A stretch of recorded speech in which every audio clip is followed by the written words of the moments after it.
Cuando te encuentras perdido en la nada, sin apenas recursos, y te dan por muerto, y lo que quieres es vivir.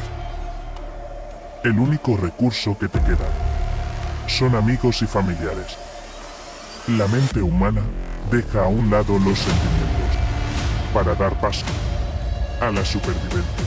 Es lo que les pasó a los únicos 16 supervivientes de los 45 que iban a bordo. Hay un total de 3 películas que hacen referencia a esta historia real. La última de ellas dirigida por Juan Antonio Bayona. La Sociedad de la Nieve. El 13 de octubre de 1972. El vuelo 571 de las Fuerzas Aéreas de Uruguay llevaba a bordo 45 personas, entre ellas 19 jugadores de un equipo de rugby. Familiares y amigos de estos sobrevolaban los Andes dirección Santiago de Chile para disputar un partido amistoso. Los jóvenes eufóricos, pues era su primer viaje en avión. Los pilotos volaban de manera manual.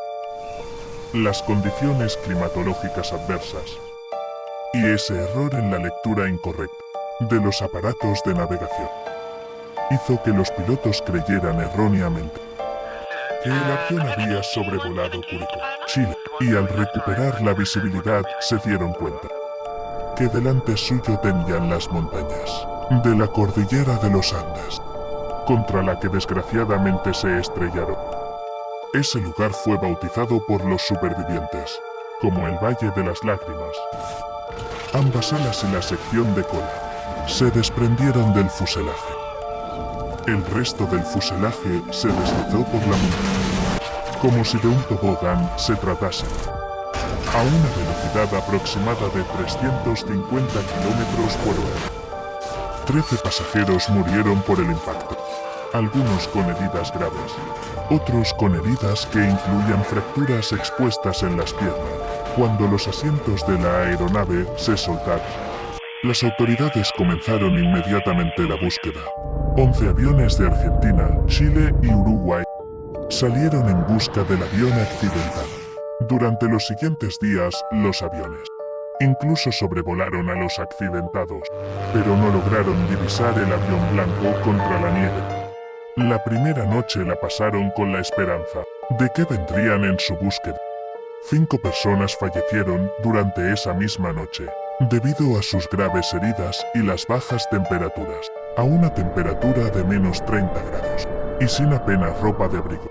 Crearon un refugio dentro de lo que quedaba del avión, y así pasaron 72 noches, en un espacio de 2,5 metros por 3. Pasaron los siguientes días, viendo cómo sobrevolaban los aviones de rescate. Se las ingeniaron como pudieron para ser vistos. Usaron maletas para formar una cruz, cogiendo trozos de chapa del avión para hacer reflejos y ser vistos. Intentaron usar lápiz labial para dibujar SOS en el techo del avión. Tenían que escribir letras tan grandes que no tuvieron suficiente. Pero nada de eso ayudó a su visibilidad. Tenían muy poca comida y la racionaron en cantidades muy pequeñas para estirar sus existencias al máximo. Al terminarse las raciones que les quedaban, intentaron alimentarse a base del algodón y del cuero de los asientos, pero enfermaron al comerlos. Fito Straub derritió nieve sobre las planchas de metal y acumulaba el agua en botellas de vino. Para evitar la ceguera de la nieve, inventó unas gafas de sol con los parasoles de la cabina del piloto. Pasados 8 días de su búsqueda, las autoridades dieron por finalizada su búsqueda y esperar el verano para recuperar los cuerpos de los fallecidos.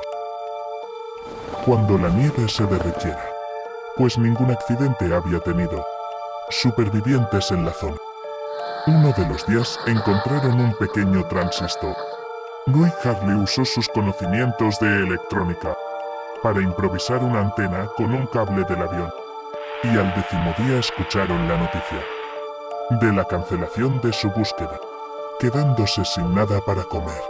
Los primos Eduardo, Fito Strock y Daniel Fernández asumieron el liderazgo del grupo y se hicieron cargo. Canessa utilizó pedazos de vidrio del parabrisas roto del avión para cortar la carne. Dio el ejemplo al tragar la primera tira de carne congelada del tamaño de un fósforo.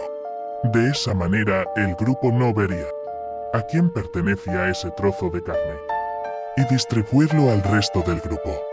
Esta decisión no se tomó a la ligera. Todos los pasajeros eran católicos, ya que los muertos eran compañeros de clase, amigos cercanos o familiares. Pero ante la posibilidad de morir de hambre, los supervivientes acordaron que en caso de morir, los demás podrían consumir sus propios cuerpos para sobrevivir.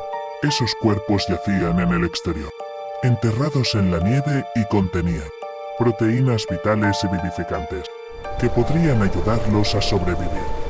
Pero otros se negaron o no pudieron retenerla. 17 días después del accidente, a las 6 de la mañana, una avalancha enterró a los supervivientes dentro de los restos del avión, mientras dormían y asfixiando a 8 pasajeros. La avalancha enterró completamente el fuselaje y llenó su interior con nieve hasta 1 metro del techo. Y la furiosa tormenta de nieve los dejó 3 días atrapados, sin casi espacio, junto con los cadáveres de los que habían muerto en la avalancha. Pasada la tormenta y después de varios intentos, al fin lograron salir. Los supervivientes creían que el campo chileno se encontraba a unos pocos kilómetros, pero en realidad se encontraba a más de 89 kilómetros. Pero el mal de altura, la deshidratación, la ceguera por la nieve, la desnutrición y el frío extremo durante la noche hacían que viajar fuese una idea suicida. Roberto Canessa y Fernando Parrado, Numa Turcati y Antonio Vicentín se ofrecieron para salir en busca de ayuda. Se les asignaron mayores raciones de comida y la ropa más abrigada. Después de varias horas caminando, encontraron la cola del avión, que contenía el equipaje y la cocina, con algo de comida, y la radio de comunicaciones del avión. Pero las baterías pesaban 24 kilos cada una, y decidieron volver al avión para desconectar la radio. Pero no funcionó, condenando el plan al fracaso. La única opción que les quedaba era escalar la montaña si querían tener alguna esperanza de conseguir ayuda. Canessa y Parrado se decidieron a escalar la montaña. Los demás los vieron subir la montaña durante 3 días. Pensaron que llegarían a la cima en un día. Parrado y Canessa caminaron por la nieve y escalando la montaña durante 10 días, y poco a poco aparecieron cada vez más signos de presencia humana, hasta que finalmente vieron a un hombre cabalgando al otro lado del río. Pero el ruido del río impedía la comunicación. Parrado escribió una nota con un lápiz. La ató a una piedra con una cuerda, en la que decía: vengo de un avión que cayó en las montañas. Soy uruguayo y hace 10 días que estamos caminando. Sergio Catalán quien la cogió y quien alertó a las fuerzas aéreas de Chile para rescatar al resto de supervivientes y rápidamente trasladados al hospital, donde fueron tratados por una variedad de secuelas, como el mal de montaña, deshidratación, congelamiento, huesos rotos y malnutrición. Las autoridades y los familiares de las víctimas decidieron enterrar los restos mortales de los fallecidos en una fosa común en el lugar del accidente. Rociaron los restos del fuselaje con gasolina y le prendieron fuego. Solo quedó su marco carbonizado. Muchos excursionistas pasan por este lugar, considerado milagroso. Partes del fuselaje se encuentran aún en la zona. Existe un museo dedicado en memoria de las 29 personas fallecidas en el accidente, ubicado en Montevideo, Uruguay, con muchos de los objetos que regresaron de la montaña, donde permanentemente se exhiben documentos originales, cartas escritas por aquellos que no sobrevivieron, la cámara de fotos con la que Realizaron las fotografías esos 72 días. Ropa y demás objetos de los supervivientes. Y hasta partes del avión siniestrado. ¿Qué hubiera pasado si esas dos personas no hubiesen logrado lo imposible? Esta historia entonces tendría un final diferente, y la del resto de supervivientes también.